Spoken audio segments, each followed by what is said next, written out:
حضرت امی عائشہ رضی اللہ تعالی عنہ روایت کرتی ہیں کہ میں نے سرکار دو عالم صلی اللہ علیہ وسلم سے سنا، آپ صلی اللہ علیہ وسلم نے فرمایا،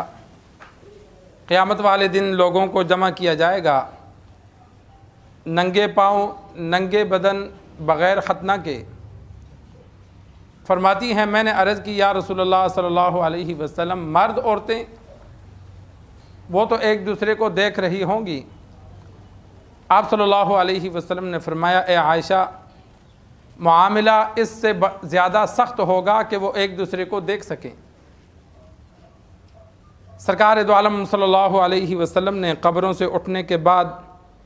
مخلوقات جو میدان حشر میں جمع ہوگی اس کا ذکر فرمایا۔ بعض روایات میں ملتا ہے کہ مردوں کو اچھے کپڑے میں دفناؤ کہ انہی میں ان کو اٹھایا جائے گا، تو علماء نے لکھا کہ وہ حدیث ضعیف ہے، اور اگر ضعیف نہ ہو تو اس کا مطلب یہ ہے کہ ابتداءً لباس میں اٹھیں گے اور پھر ان کو برہنہ جسم کر دیا جائے گا، جسم پر لباس بھی نہیں ہوگا، ننگے بدن ہوں گے، اور جسم پر جتنے دنیا میں ان کے بال تھے ناخن تھے سب موجود ہوں گے۔ اللہ تبارک و تعالی نے فرمایا، کما بدأنا اول خلق نعیدہ، کہ جس طرح ہم نے تمہیں ابتداءً پیدا کیا، مرنے کے بعد دوبارہ ہم تمہیں اسی طرح دوبارہ زندہ کریں گے۔ وعدن علینا، اللہ نے فرمایا یہ ہمارا وعدہ ہے کہ جیسے ہم نے تمہیں دنیا میں پہلی مرتبہ پیدا کیا تو مرنے کے بعد اللہ نے فرمایا ہم دوبارہ اٹھائیں گے، اور ویسے ہی اٹھائیں گے۔ انسان کو دو قدم رکھنے کی جگہ ملے گی،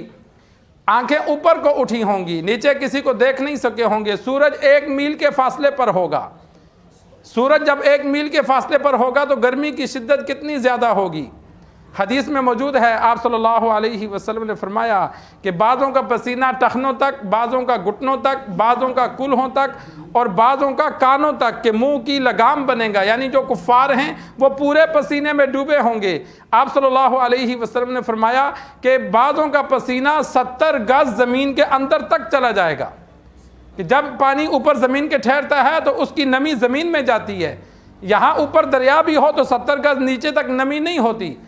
لیکن وہاں قیامت والے دن اتنا پسینہ کہ 70 گز زمین تک جائے گا۔ اور یہ بھی اللہ کی قدرت کا ایک اظہار ہوگا کہ مومن کھڑا ہے ساتھ کافر کھڑا ہے، مومن پر پسینہ نہیں اور کافر پسینے میں ڈوبا ہوا ہوگا۔ ابتداءً سارے مکس کھڑے ہوں گے، پھر اللہ تبارک و تعالیٰ کی جانب سے اعلان ہوگا، وَامْتَازُوا الْيَوْمَ أَيُّهَا الْمُجْرِمُونَ، اے مجرموں الگ ہو جاؤ، علیحدہ ہو جاؤ۔ تو پھر حدیث میں آتا ہے کہ ٹولے بن جائیں گے، کفار الگ، پھر کفار میں قسمیں ہیں، یہود الگ، ہندو الگ، عیسائی الگ، مسلمانوں میں قسمیں ہیں، کامل مومن الگ، گناہگار الگ، چور الگ، ڈاکو الگ، یہ پھر گروپ بن جائیں گے، ہر ایک کا گروہ فرشتے علیحدہ کر دیں گے۔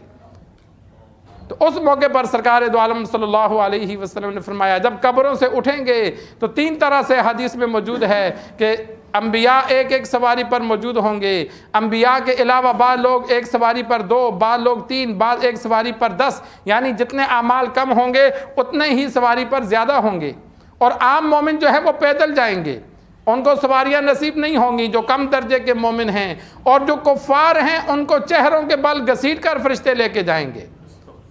امی عائشہ رضی اللہ تعالی عنہ، اور ایک حدیث میں موجود ہے کہ ایک بندے نے عرض کی یا رسول اللہ، بندے چہرے کے بل کیسے چلیں گے،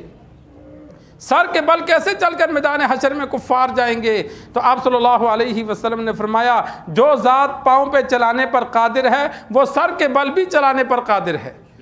اور فرمایا وہ ٹیلوں سے، جس طرح تم پاؤں سے چلتے ہوئے ٹھوکر لگنے سے بچتے ہو، اس طرح وہ سر کے بل چل کر بچ کر میدان حشر میں فرشتے ان کو گھسیٹ کر پہنچائیں گے۔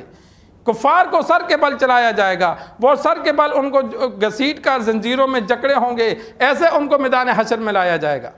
اللہ تبارک و تعالیٰ سے دعا ہے اللہ تبارک و تعالیٰ ہمیں سمجھنے کی اور آخرت کی تیاری کرنے کی توفیق عطا فرمائے۔